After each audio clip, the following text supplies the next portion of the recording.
여리고성을 무너뜨리고 또 이제 승리한 내용을 우리가 살펴보면서 은혜를 받았는데, 오늘은 아이성의 실패에 대한 이야기를 통해서 교훈을 얻기를 원합니다. 이 아이성은 여리고에서 북서쪽으로 한 10마일 정도, 16km 정도 떨어진 곳이니까 멀지 않은 곳입니다. 해발 518m 가량의 약간 이 요단강에서 보면 약간 위로 올라가 있는 산지 비슷한 그런 지형을 가지고 있었고요. 인구는 약 1만 2천 명 정도 살고 있는 작은 성읍이었습니다. 가나안 첫 그 여리고성을 무너뜨린 그 여리고성에 비하면 아주 작은 성입니다. 그래서 이 아이성을 쉽게 정복할 줄로 알았는데 결과는 어이없게도 완전히 그냥 패배를 경험하고 간담이 녹아가지고 도망쳐 왔다고 하는 거죠. 그 때문에 이스라엘은 심각한 위기감을 느끼게 됩니다. 아까 여러분들이 읽으신 성경 본문 안에 여호수아가 하나님한테 막 이렇게 항변하는 내용이 나오는데, 거기에 보면 이 사람들이 이제 우리를 둘러싸가지고 우리를 다 진멸시킬지도 모릅니다. 왜냐하면 여리고성을 점령할 때는 막 그 가나안 족속들이 다 이 이스라엘 때문에 두려워서 간담이 녹아가지고 떨고 있었는데, 그리고 여리고성도 무너뜨렸는데 보니까 쉬운 아이성을 점령 못하고 당했거든요. 그러니까 이것들을 우리가 싸그리 힘을 합쳐가지고 그냥 아예 초장에 끝장을 내자, 연합해갖고 오면 자기들은 끝난다는 거예요. 그래서 여호수아는 대단히 이게 두려워하면서 하나님 앞에 그 이야기를 하죠. 그래서 성경에 보니까 그 마음이 물같이 되었더라.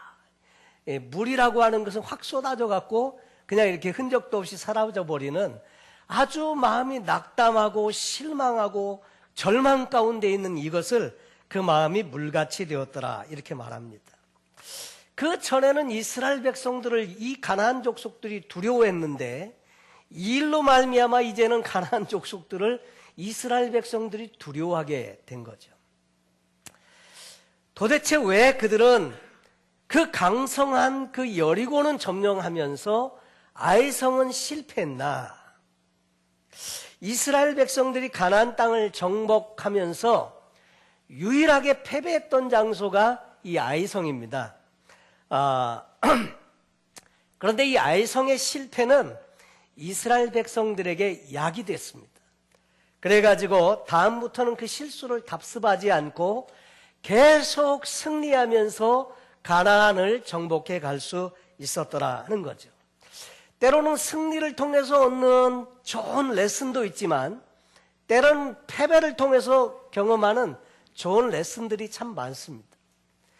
패배를 통해서 교훈을 받지 못하면 의미 없는 그런 고난이고 그런 또 고통이고 이것으로 끝나기 쉽지만은, 거기서 레슨을 얻을 수만 있다면 오히려 성공보다도 더 값진 그런 레슨들을 얻을 수가 있는 것이죠. 그래서 오늘 저는 여러분과 함께 아이성 전투의 이 패배를 통한 영적 교훈을 생각하면서 은혜를 나누려고 하는데, 이 말씀을 잘 들으시면서 우리의 신앙생활도 조명해보고 또 새롭게 결심하면서 우리도 그 실패를 답습하지 않고 오히려 장래 우리의 삶이 승리의 연속인 이런 삶을 살면 좋겠습니다. 그러면 아이성 실패의 원인이 무엇이었을까? 저는 세 가지로 여러분과 함께 살펴보려고 하는데, 첫째로는 지나친 자신감이라고 말씀드릴 수 있습니다. 다시 말해서 이 지나친 자신감은 자만이라는 말로 표현될 수 있고 자기 도취라는 말로 표현될 수 있습니다. 여호수아가 아이성의 정복을 위해서 정탐꾼을 보냈는데, 몇 명을 보냈는지는 나와 있지 않지만 복수형으로 나와 있는 것으로 보면 적어도 2명 이상을 보냈습니다. 그들이 와서 보고하기를 백성을 다 올라가게 말고 2, 3천 명만 올라가서 아이를 치게 하소서. 그들은 소순이 모든 백성을 그리로 보내어 수고롭게 마십시오. 여러분, 그 정탐하고 와서 보고하는데 그렇게 보고를 하니까 쉽게 생각을 했는데 사실 이 보고에는 문제가 많이 있었습니다.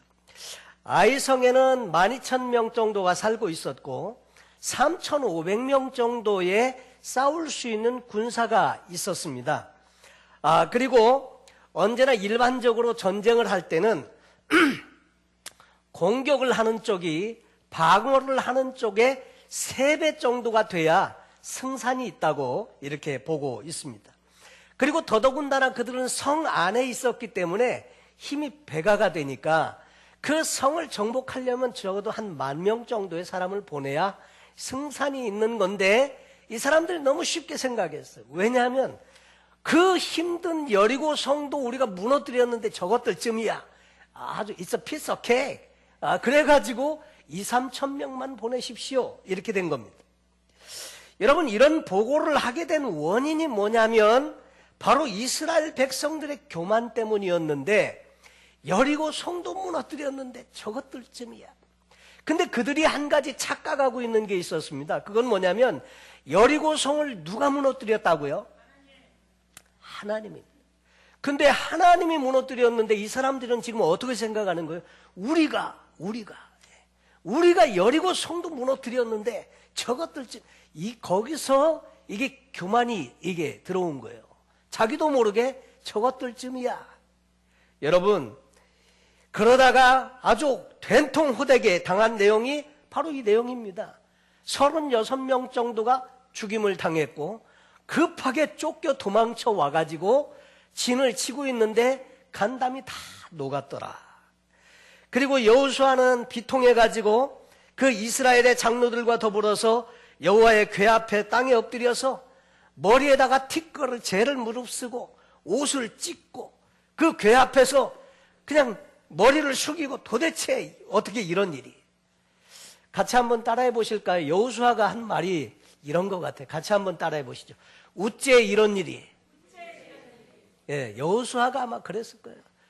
도대체 어떻게 이런 일이 있을 수가 있단 말인가?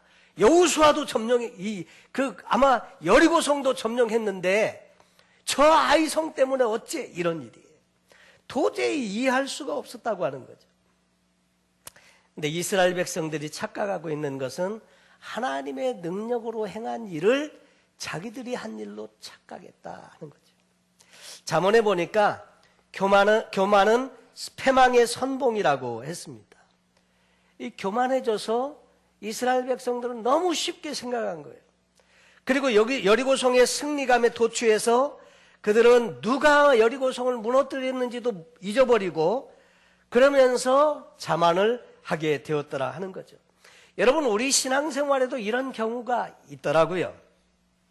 큰 일, 힘든 일, 어려운 일, 이것을 열심히 기도하고 다른 방법이 없으니까 하나님께 매달려가지고 승리를 경험한 사람이 어줍지 않은 일로 넘어지는 케이스가 많더라 하는 거죠. 여러분, 이게 참 위험한 것입니다.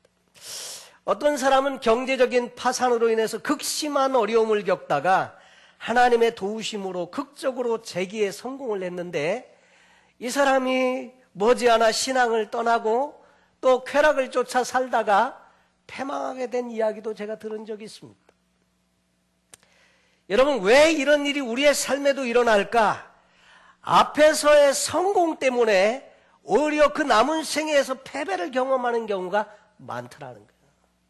때로는요, 성공 자체가 우리에게 좋지 못할 수가 있습니다.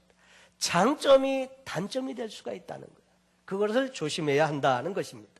그래서 아이성의 실패의 이야기는 우리 신앙에도 좋은 교훈을 가져다 주는데, 여러분, 지나친 자만심, 이것은 우리가 버려야 하고요. 하나님이 하신 일을 자기가 한 일로 착각하지 말아야 한다. 착각은 북한에서도 자유라고 하더라고요. 근데 착각을 하면 실수하게 된다는 거죠. 두 번째로는 왜 아이성에서 실패하게 되었느냐? 작은 일이라고 하나님께 여쭈어보지 않았습니다. 여호수아도 그 정탐꾼들의 보고를 듣고 대수롭지 않게 여겼습니다. 아마 여호수아도 그 이스라엘 백성들과 더불어서 누가 여리고성을 무너뜨렸는지를 잠깐 잊어버렸던 것 같습니다. 아이성 전투와 여리고성 전투에 중대한 차이가 있다는 것을 우리가 발견하게 되는데, 여리고성은 아주 강대한 성이었습니다. 그래서 전쟁하기 전에 눈에 보이는 전쟁 준비를 철저하게 했습니다. 그리고 영적으로도 아주 긴장한 채 준비를 철저하게 했습니다. 그들은 모든 것을 먼저 하나님께 물어보고 하나님이 말씀하시는 대로 이해는 가지 않더라도 끝까지 순종하면서 그렇게 준비를 했습니다. 이렇게 강대한 상대 앞에서 그들은 겸손하였고 신중했고 오직 하나님만을 의지하면서 전쟁에 임했는데, 근데 이 아이성은 굳이 하나님께 물어보지 않아도 될 것 같아요. 이 정도는 내 힘으로 얼마든지 정복할 수 있을 것 같아. 여러분, 이것이 얼마나 큰 착각이었는지 모릅니다. 그래서 우리는 크고 작은 모든 일에 하나님께 묻는 습관을 들여야 돼요. 여러분, 큰 일만 여쭙는 것이 아니라 작은 일도 하나님께 늘 여쭤봐야 합니다. 그런 이야기를 옛날에 저희 아버님이 저에게 해주셨는데, 사자는 토끼 한 마리 잡으려고 할 때도 자기 최선을 다한다. 그냥 잡히는 게 아니다 이거죠. 토끼가 얼마나 빠릅니까? 사자가 그거 잡으려면 힘을 다해서 쫓아가야 그 토끼를 잡지 안 된다는 거예요. 여러분, 세상이 우습게 보인다? 아직 철이 없는 겁니다. 세상이 우습게 보이니까 하나님께 묻지 않고 내 맘대로 하고요, 내 맘대로 해도 된다고 생각을 합니다. 그리고 때가 되면 참담한 실패를 경험하게 되더라 하는 거죠. 어떤 분이 50이 넘은 분인데 이런 말을 했다고 합니다. 50이 넘으니까 세상 내 맘대로 안 돼. 세상 내 맘대로 되는 것이 아무것도 없어요. 아니, 마누라가 내 맘대로 됩니까? 자식이 내 맘대로 됩니까? 사업이 내 맘대로 됩니까? 나중에 보면 자기도 자기 맘대로 안 되더라 하는 거예요. 그러면서 자기 맘대로 되는 게 하나도 없더라, 그런 이야기를 했다고 하는데, 여러분, 우리가 우습게 여길 만한 것이 뭐가 있습니까? 우리가 하나님 도움 없이 스스로 할 수 있는 일이 얼마나 될까요? 아직도 여러분 자기 자신에 대해서 자신이 있습니까?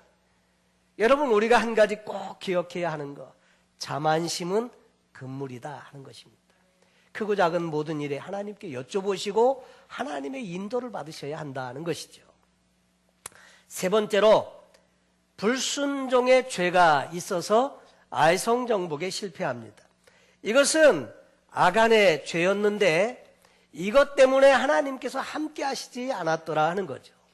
여리고성 정복은 하나님이 함께 하셔서 된 일이고, 아무리 작은 성이라도 하나님이 함께 안 하니까 패배할 수밖에 없었다는 교훈을 주신 것, 그것이 바로 아이성이었다고 하는 거죠. 하나님께서 이 여리고성을 정복할 때 여리고성이 가나안 지경의 첫 성이었기 때문에 그 성에서 얻은 물건은 모두 하나님의 것으로 돌리라고 여호수아에게 말씀을 주셨습니다. 그래서 여호수아 6장 18절로 19절에 보니까, 너희는 바칠 물건을 스스로 삼가라. 너희가 그것을 바친 후에 그 바친 어느 것이든지 취하면 이스라엘 진으로 바침이 되어 화를 당케 할까 두려워하노라. 은금과 동철 기구들은 다 여호와께 구별될 것이니 그것을 여호와의 곳간에 드릴지니라 그랬습니다.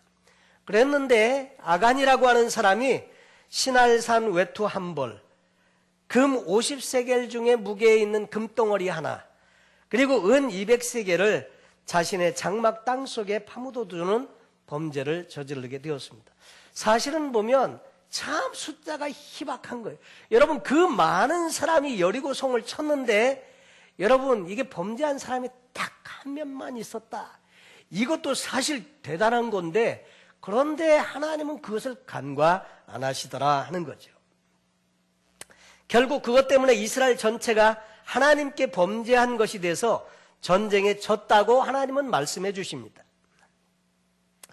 여러분, 우리는 나 하나쯤이야 이런 생각을 하기 쉬운데 한 사람의 죄 때문에 얼마나 많은 사람이 고통을 당하고 공동체가 피해를 입는지 모릅니다. 그래서 우리는 나 하나쯤이야 이런 생각을 버려야 합니다. 요나 한 사람이 하나님의 명령을 불순종하고 그 배를 타니까 그 배 안에 있는 모든 사람들이 다 죽게 됐다는 거죠. 그리고 그냥 살기 위해서 무거운 것들은 다, 물건들을 다 바다에 쳐넣고 버렸다는 거죠. 그래도 살까 말까 한 상황이었다는 거죠. 근데 성경에 보면 바울이라고 하는 사람이 배를 타고 로마로 호송되어 가는 과정에 큰 광풍을 만납니다. 그런데 하나님의 사람이, 믿음을 갖고 있는 이 사람이 기도했고 하나님을 믿으니까 하나님께서 300명 가까운 사람들을 다 살려주시더라 하는 거죠. 여러분, 나 하나쯤이야 이런 생각을 가지면 안 된다 하는 거죠. 여러분, 교회는 주님의 몸이고 또 우리는 그 지체인데 우리가 다 하나님 앞에 성결된 삶을 살아야 하겠다 하는 거죠. 싸움에서 패하고 돌아온 후에 이 여호수아는 장로들과 옷을 찢고 죄를 무릅쓰고 비통한 심정으로 하나님의 궤 앞에 엎드려 있을 때 하나님께서 이렇게 말씀하십니다. 일어나라. 어찌하여 이렇게 엎드렸느냐? 이스라엘이 범죄하여 내가 그들에게 명한 나의 언약을 어기었나니 곧 그들이 바친 물건을 취하고 도적하고 사기하여 자기 기구 가운데 두었느니라. 이러므로 이스라엘 자손들이 자기 대적을 능히 당치 못하고 그 앞에서 돌아섰나니 이는 자기도 바친 것이 됨이라. 그 바친 것을 너희 중에서 멸하지 아니하면 내가 다시는 너희와 함께 있지 아니하리라. 이 문제를 해결 안 하면 앞으로 너희는 가망 없다 이겁니다. 여러분, 대단히 하나님이 시리어스하게 지금 말씀을 하시는 겁니다. 여기 바친 물건이라는 히브리 말은 헤렘이라고 하는데 이것은 죽이다, 멸하다 이런 뜻이 있고 또 다른 뜻이 있는데 봉헌하다, 구별하다 이런 뜻을 가지고 있다고 합니다.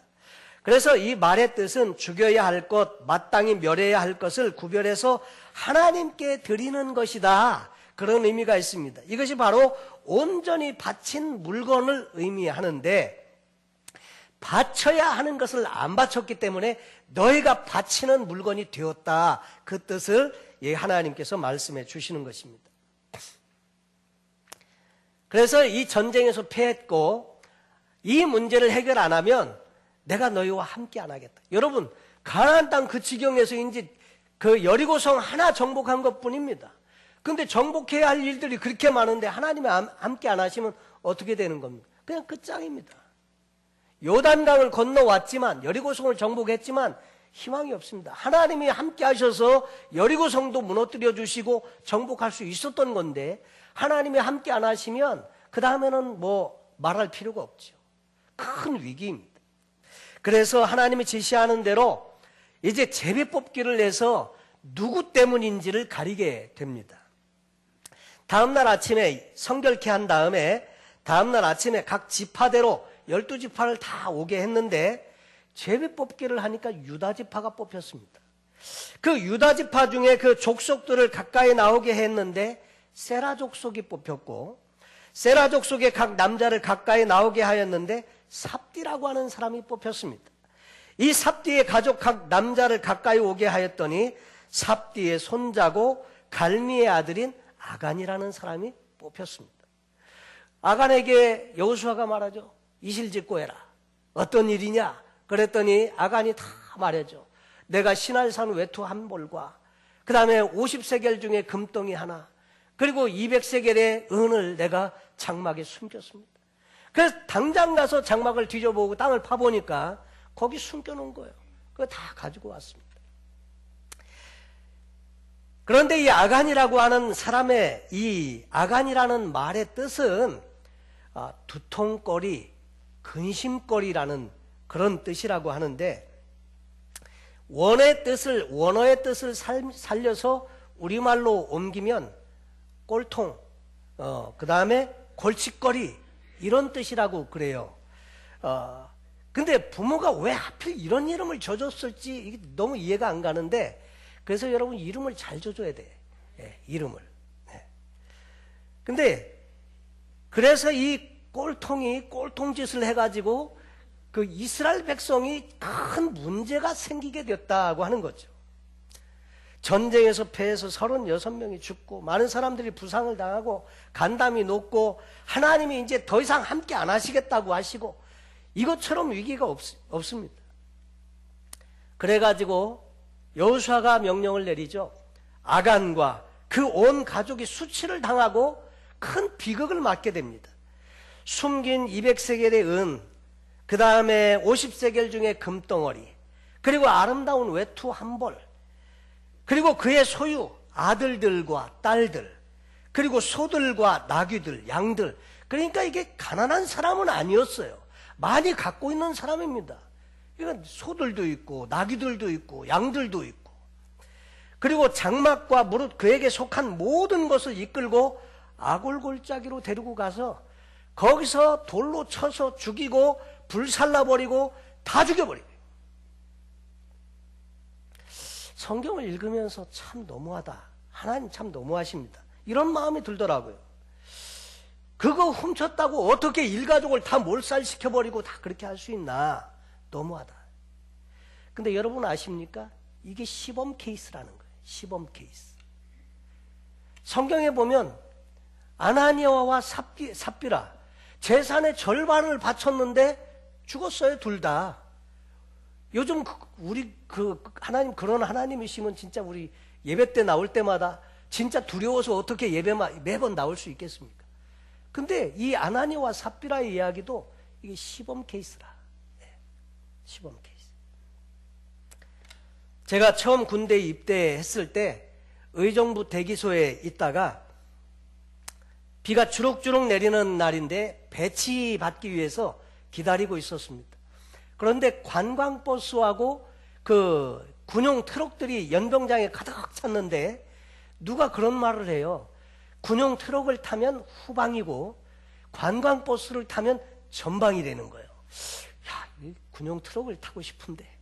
그 사람들 계속 불러서 이름 부르면 나갑니다. 다 나가고 저는 계속 안 불러. 그래서 끝까지 기다렸더니 나머지는 연병장으로 그래갖고 나가보니까 관광버스 세대 딱 남아있더라고요. 야, 전방인가 보다. 그리고 그 버스 타고 한참을 들어갑니다. 철원 이렇게 나왔습니다. 철원인가? 그랬더니 철원을 지나서 또 계속 산골로 들어가는데 가다 보니까 중간에 해골바가지 하나 큰 거 세워져 있고 그 뼈다귀가 탁 이렇게 X자로 이게 서 있는 거예요. 가슴이 섬찟하더라고요. 야, 이 골치 아픈데 그 백골부대라는 데를 가게 되었는데, 이 동료들하고는 뭐 격이 없으니까 희희낙낙거리면서 버스 타고 훈련소에 딱 들어갔는데 조교라는 사람이 한 명 딱 올라타더니 화이버를 딱 이렇게 눌러서, 눈도 안 보여요. 이렇게 눌러쓰고 타더니 그 사람 말 표현을 죄송하지만 그대로 옮기면 이렇습니다. 내려 이 개새끼들아! 그 한마디에 완전히 그냥 무찬물을 촥 끼얹는 것처럼 막 긴장이 돼가 촥 내렸습니다. 그때로부터 시작해서 더블백을 입에 문다 실시, 더블백을 엎드렸어, 뒤로 지침, 막 이렇게 한창 하는데 비는 주룩주룩 오죠. 천둥 번개치죠. 음산한데 그렇게 막 월차리를 봤는데 누가 잘못한 친구가 있었나 봐요. 너 나와. 그러더니 거기서 두들겨 패는데 퍽 소리가 나고 헉 이런 소리가 나면서 옆에 헐깃 보니까 이 친구 얼굴이 노래지더니 실신해 버리는 거예요. 와, 그때부터 우린 죽었다 이제. 야, 군대 생활이 갑갑하게 느껴지고요. 그리고 그냥 아무 생각이 안 나는 거예요. 그런데 그때로부터 시작해갖고 그 동료들이 말을 얼마나 잘 듣는지, 그 앞사람 등에 자기 가슴을 붙여요. 밀착하래요. 그래갖고 좁은 네모반에 밀착을 시키는데 밀밀밀 그러면 우리는 착착착 끓이면서 착 붙이고 얼마나 말을 잘 듣는지. 여러분, 그게 시범 케이스입니다. 시범 케이스에 걸리면 죽어요. 아간이 시범 케이스에 걸린 거예요. 그래가지고 일가족이 완전히 그냥 몰살을. 여러분, 그 일 이후에 그런 건이 한 번도 성경에 기록 안 돼 있습니다. 아간이 만약에 그럴 줄 알았으면 그거 그렇게 훔쳤겠습니까? 하나님이 어떻게 그거 찾아낼 줄 어떻게 알았어? 제비 뽑기 하는데 왜 자꾸 쪼여오냐 이거죠. 여러분, 하나님을 두려워하고 그렇게 해야 하는데 아간은 그렇게 못했습니다. 문제는 뭐냐면 탐심 때문에, 욕심이 난 겁니다. 탐심 때문에.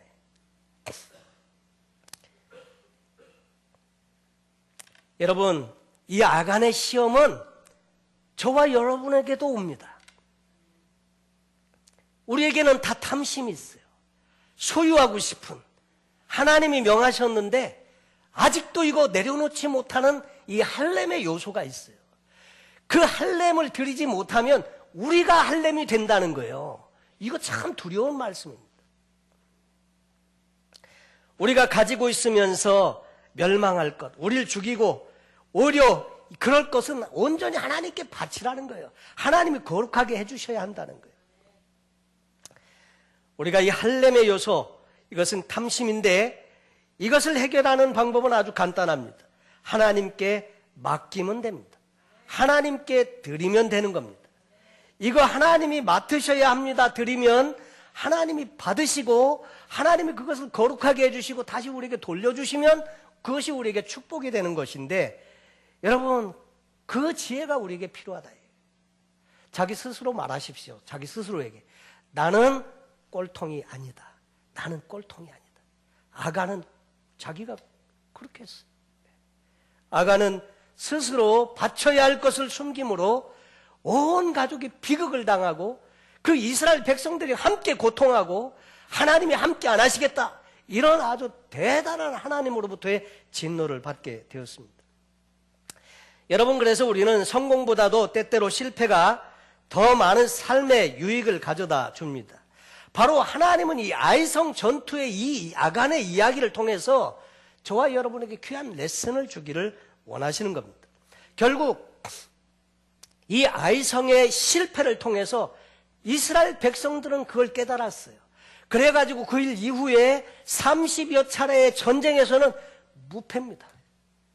이스라엘 백성은 지지 않아. 싸우면 이겨. 싸우면 이겨. 아무리 강한 적들도 다 이겨요. 그게 어디서 왔습니까? 아이성의 실패를 통해서 레슨을 받은 겁니다. 여러분, 우리도 하나님이 함께 안 하시면 아이성과 같은 작은 싸움에도 우리는 승리할 수 없습니다. 우리도 어떤 의미에서는 영적인 싸움을 매일 싸우고 있어요. 악한 마귀 사탄과 싸우고 있고 우리의 삶의 현장에서 싸우고 있는데 하나님이 함께 안 하시면 우리는 진다는 거예요. 그래서 우리는 자만하지 말아야 되고요. 작은 일이라도 언제든지 하나님께 여쭙고 기도하고 하나님의 인도하심을 받으셔야 하고요. 그리고 우리 안에 이 아간이 지은 이 탐심을 통한 헬렘의 이 요소를 제거해야 한다는 거죠. 우리 안에도 아간과 같은 요소가 있습니다. 하나님 말씀에 불순종하고 자기 소욕을 채우려고 하고 정욕대로 살고자 하고 자기 마음의 소욕을 버리지 못하고 그 소욕을 주인 삼고 살 때가 있다는 거죠. 여러분, 그런데 아간이 죽었듯이 우리 마음속에서도 이 아간과 같은 존재는 죽어야 된다. 그래야 승리할 수 있고요. 하나님이 함께 하심을 경험할 수 있고요. 남은 우리의 삶이 그래야 승리의 연속인 삶을 살 수 있다고 하는 것입니다. 그래서 크고 작은 모든 일에 하나님 의지하시고 모쪼록 승리하시는 복된 저와 여러분 되시길 예수님의 이름으로 축원합니다. 기도하겠습니다. 하나님 아버지, 이 아이성의 전투를 통해서 이스라엘 백성들이 실패는 했지만 그 실패를 통해서 좋은 레슨을 받았듯이 우리의 삶에도 이 진리를 깨닫고 늘 우리의 삶의 실천에서 늘 승리의 삶을 살게 하여 주옵소서. 감사하며 예수님의 이름으로 기도하옵나이다. 아멘. 우리 찬송 509장 찬송 드리시면서 준비한 예물 주님께 봉헌하시겠습니다.